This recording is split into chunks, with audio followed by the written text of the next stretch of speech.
കോട്ടയത്ത് തിരുവഞ്ചൂർ രാധാകൃഷ്ണൻ മുന്നിട്ട് നിൽക്കുന്നു. ചാത്തന്നൂരിൽ ബി ഗോപകുമാർ 262 വോട്ടുകൾക്ക് NDA സ്ഥാനാർത്ഥി മുന്നിട്ട് നിൽക്കുന്നു. കഴിഞ്ഞ 2 തവണയും ഗോപകുമാർ 2ാം സ്ഥാനത്തായിരുന്നു.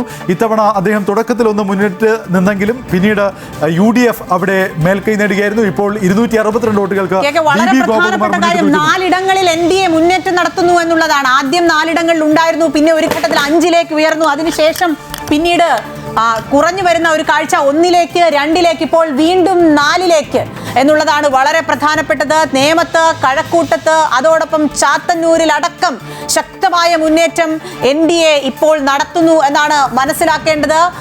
പാലക്കാട് പക്ഷേ നേരത്തെ കുറേ അധികം സമയം ശോഭാ സുരേന്ദ്രൻ മുന്നിട്ട് നിന്നിരുന്നുവെങ്കിലും പിന്നീട് പിന്നിലേക്ക് പോകുന്ന കാഴ്ച. 4 സംസ്ഥാനത്ത് 4 NDA മുന്നേറ്റം നടത്തുന്നു എന്നുള്ളതാണ് ഈ ഘട്ടത്തിൽ വളരെ പ്രധാനപ്പെട്ടത്. സ്വാഭാവികമായും ശക്തമായ മുന്നേറ്റമൊന്നും മുമ്പ് നടത്താതിരുന്ന സമയത്ത് ഒരു 5 റൗണ്ട് 6 റൗണ്ട് അല്ലെങ്കിൽ ഒരു 10 റൗണ്ടിന് ശേഷം NDAയുടെ ഒരു മുന്നേറ്റം നമ്മൾ കണ്ടിട്ടേയില്ല. പക്ഷേ ഇപ്പോൾ ഇതാ ഒരു പകുതി 5 റൗണ്ട് കഴിഞ്ഞ് 6 റൗണ്ടിലേക്കൊക്കെ കടക്കുമ്പോൾ ചില ഇടങ്ങളിൽ ലീഡ് തിരിച്ചു പിടിച്ച് മുന്നിലേക്ക് വരുന്നു എന്നുള്ളത് വളരെ പ്രധാനപ്പെട്ടതാണ്. ചാത്തന്നൂരിൽ BB ഗോപകുമാർ ശക്തമായ മുന്നേറ്റം നടത്തുന്നു എന്നുള്ളതാണ് ഇപ്പോഴുള്ളത്. ഗുരുവായൂരിൽ CH റഷീദ് 3222 വോട്ടിന് ഇപ്പോൾ മുന്നിലാണ്.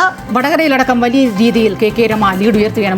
നമ്മൾ നേരത്തെ സംസാരിച്ചപ്പോൾ 33,000 അടക്കം KK രമയുടെ ആ ലീഡ് മാറുന്ന കാഴ്ച കാണാൻ സാധിക്കുന്നു. ബാലുശ്ശേരിയിൽ BT സൂരജിന്റെ ലീഡ് 7195 പത്തനാപുരത്ത് ജ്യോതികുമാർ ചാമക്കാല 4017 വോട്ടുകൾക്ക് ഇപ്പോഴും ഗണേഷ് കുമാറിനെ പിന്നിലാക്കിയിരിക്കുന്നു. ചാത്തന്നൂരിൽ BB ഗോപകുമാർ നമ്മൾ പറഞ്ഞു 262. എലത്തൂരിൽ വിദ്യാ ബാലകൃഷ്ണന്റെ കൃത്യമായ ഒരു മുന്നേറ്റം അവർ ഉണ്ടാക്കിയിട്ടുണ്ട്. 7000-ൽ പരം വോട്ടുകൾക്ക് മുന്നിൽ നിൽക്കുന്നു. കോഴിക്കോട് ഫൈസൽ ബാബു 10,000 കടന്നിരിക്കുന്നു. ലീഡ് 8,000 7,000 ആ കണക്കിലായിരുന്നു നേരത്തെ വരെ ഉണ്ടായിരുന്നു. ഇപ്പോൾ അമ്പലപ്പുഴയിൽ G സുധാകരന്റെ ലീഡ് 10,000 കടന്നിരിക്കുന്നു എന്നുള്ളതാണ്.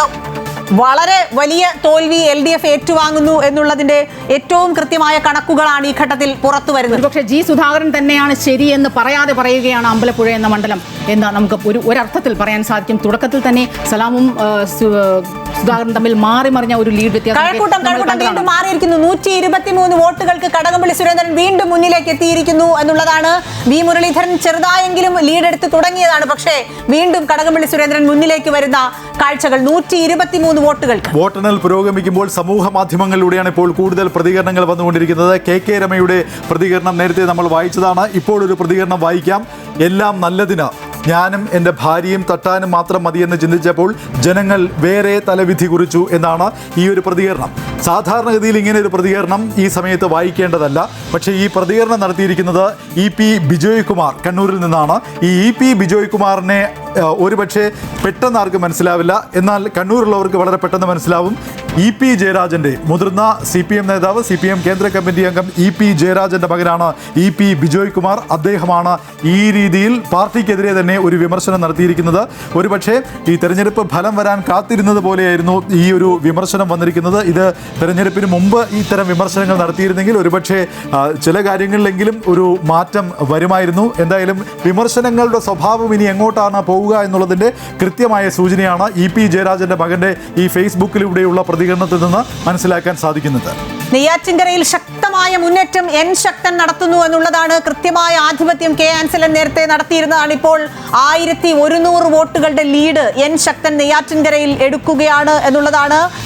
36,341 വോട്ടുകൾ ഇതുവരെ N ശക്തൻ നേടിക്കഴിഞ്ഞു. K ആൻസലിനെ സംബന്ധിച്ച് 35,241. കഴിഞ്ഞ 2 തവണയും കൃത്യമായി വിജയം ഉറപ്പിച്ചിരുന്ന K ആൻസലിന് ഇത് 3ാം തവണത്തെ മത്സരത്തിൽ വിജയം ഉറപ്പിച്ചിരുന്നതാണ്. പക്ഷേ അവിടെയും അടിതെറ്റുകയാണ് എന്നാണ് കരുതേണ്ടത്. 1100 വോട്ട്, അതൊരു ചെറിയ കണക്ക് മാത്രമാണ് എങ്കിൽ പോലും 1100 വോട്ടിന് മുന്നിട്ട് നിൽക്കുന്നു എന്നുള്ളത് വളരെ പ്രധാനപ്പെട്ട കാര്യമാണ്. അതോടൊപ്പം തന്നെ കഴക്കൂട്ടത്തേക്ക് വന്നാൽ കടകംപള്ളി സുരേന്ദ്രൻ ലീഡ് വളരെ ചെറിയ രീതിയിൽ ഉയർത്തുകയാണ്. ആര്യാടൻ ഷൗക്കത്തിന്റെ ഒക്കെ ലീഡ് 42,000 കടന്നിരിക്കുന്നു. ഇപ്പോൾ ഒരുപക്ഷെ ചാണ്ടിയുമ്മനും ആര്യാടൻ ഷൗക്കത്തും കുഞ്ഞാലിക്കുട്ടിയും തമ്മിലുള്ള ഒരു ലീഡിന്റെ കാര്യത്തിൽ ഒരു മത്സരം തന്നെ വരാനുള്ള സാധ്യതയാണുള്ളത്. T സിദ്ദിഖ് അടക്കം എല്ലാവരും 36,000 ഫോട്ടോ ഫിനിഷിലേക്ക് നീങ്ങുന്നു എന്നൊരു സംശയം ഉയരുന്നുണ്ട്.